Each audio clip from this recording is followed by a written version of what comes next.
Fala, palmeirense. Você achou que você ia dormir nervoso. Talvez você até esteja dormindo nervoso se você pensar que o Palmeiras começou tomando de 2-0 do Vitória para buscar depois a virada, conquistar um pontinho importante, mas os reservas que entraram 11 reservas, jogaram um futebol assustador. E vamos falar um pouquinho sobre isso, mas antes de mais nada, bem-vindo de volta ou bem-vindo ao canal Diego Iwato Marada. Pedir para você se inscrever no canal, deixar seu like, curtir, compartilhar, comentar. Estamos chegando em quase 9.400 inscritos. Temos aí... Que dia é hoje? Temos aí um pouco menos de um mês para a gente chegar... 3 semanas, né? Para a gente chegar em 10 mil inscritos, que é a nossa meta. É a data da volta das oitavas da Libertadores contra o Universitário no Allianz Parque. E acho que a gente vai conseguir atingir essa meta. Eu sempre dou uma olhadinha aqui para ver se está aceso mesmo o microfone, embora dê para ver na tela ali o verdinho. Deu para tirar algumas constatações, né? Pensando no derby de quarta-feira, acho que a constatação que fica é que o 11 que vem sendo escalado é o 11, né? Nenhum dos jogadores que entraram hoje, talvez o Martínez e olhe lá, merece roubar lugar de qualquer outro jogador que esteja sendo titular corriqueiramente no Palmeiras. Acho que isso ficou bem claro. Foi uma partida. O Palmeiras fez 10 minutos bons e depois faz. O primeiro tempo é horrível até o final, né? E aí no segundo tempo, até que entram os 4 titulares, o Palmeiras era pior, né? O Palmeiras leva o 2-0 e aí entram os quatro titulares. Entra ali o Sousa. Será que eu vou lembrar de todos de cabeça? Entrou o Sousa, o Vitor Roque, o Facundo. Não sei se o Evangelista entra agora ou se ele entra depois. E o Piquerez. E no primeiro lance, o Piquerez, na verdade, eles entram e o primeiro lance do Piquerez é o gol do Vitória, né? Ele toma um drible desconcertante do Eric, que põe a bola na gaveta do Lomba, que não tinha o que fazer ali. E aí 2-0. Só que, cara, os 4 entraram e mudaram muito o nível do jogo, né? Tanto que sai numa tabela do Piquerez com o Sousa, aliás, do Facundo Torres com o Sousa, sai o pênalti. E aí o Piquerez bate sem muita firula, bate rasteiro, quase no meio, faz o primeiro gol, e aí o Flaco, no outro cruzamento do Sousa. O Sousa, se não me engano, chega agora a 5 jogos pelo Palmeiras, são 2 assistências já. É o cara que, por enquanto, das contratações aí, é que empolga nesse começo, assim, tipo, as outras demoraram um pouquinho mais pra empolgar, né? O Sousa já chegou mais pronto, parece, né? Pensando que ele estava de férias, veio da fim da Premier League, onde ele estava jogando pouco já, uma surpresa boa, ele tá entrando bem assim, né? Mas acho que serviu para ver que nenhum dos caras que entraram jogando, mesmo o Alan, que entrou jogando, e é um cara que a gente, o palmeirense quem cobre o Palmeiras sempre gosta de dar uma moral pro cara, enfim. Hoje ele perde o gol do que saiu, ele perde a bola que saiu o lance do gol do Vitória, né? Um erro de passe ridículo na frente e o futebol é um negócio louco, né? Em 2, 3 passos o Vitória estava na área do Palmeiras, porque estava tudo bagunçado, eles conseguiram quebrar a linha rapidinho, 1, 2, 3, parecia o Palmeiras contra-atacando, o Palmeiras do passado contra-atacava muito assim. Enfim, um time começou com Lomba, Rocha, Mikael, que deve jogar na quarta se o Fux não tiver condições, né? Benedetti, muito mal. Vanderlan, muito mal também. Aí o Martínez não foi muito mal. O Veiga como volante, não dá. Se como meia, que ele tem que marcar menos, apertar menos, ele tá indo mal, parece sacanagem do Abel colocar ele de volante. Não faz qualquer sentido colocar ele de volante. Não consigo entender. Se ele estivesse rendendo, ok, mas ele não tá rendendo. Não tem porquê jogar. Tinha que jogar como meia, né? E aí o Flaco entrou um pouquinho como meio. Depois o Thales fez aquela função também. Ele já fez essa função na base. Inclusive ele chega no Palmeiras como um 10. E aí ele vira 9, né? Então acho que por isso que o Abel recua ele para 10. Mas não foi bem. O Flaco fez a função de meia também. Não foi bem, mas foi melhor que o Thales, né? E aí o Luigi... Alguém, não sei quem foi um amigo meu que colocou no grupo. O Luigi picotou a couve ali rapidinho. Fez um serviço burocrático. Ele não foi bem também.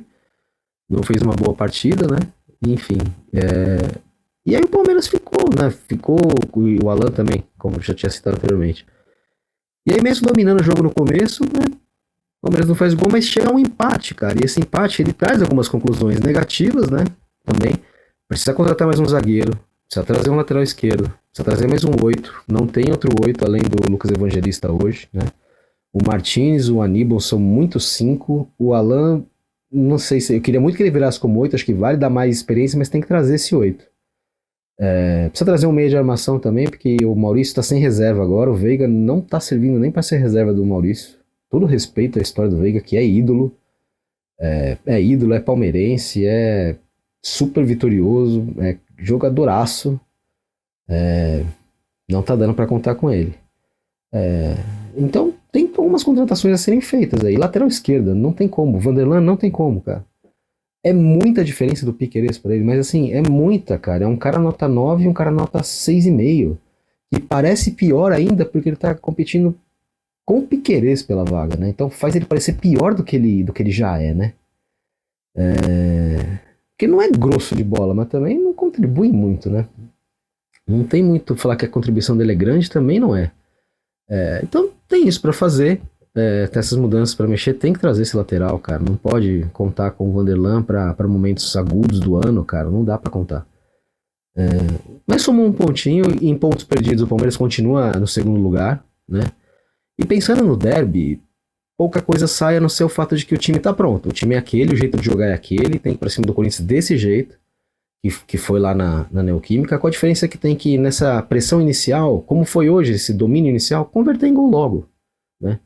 Eu entendo que o Palmeiras tem que fazer um 2-0 rápido contra o Corinthians, porque eu considero a chance do Corinthians num contra-ataque, numa bola escapada, na famosa bola vadia, fazer um gol grande essa chance. Então, não tem que deixar para fazer a margem de pênalti para depois que o Corinthians tiver empatado ou feito 1-0 já. Tem que fazer o 2-0 antes, e aí tenta manejar o jogo para fazer um 3, ou para segurar, para levar só o 1 e levar o jogo para os pênaltis, e aí pênalti contra o Hugo Souza, torcer pro Hugo Souza tá num dia péssimo, porque esse cara é pegador de pênalti, e o Palmeiras adora perder pênalti contra ele. Enfim.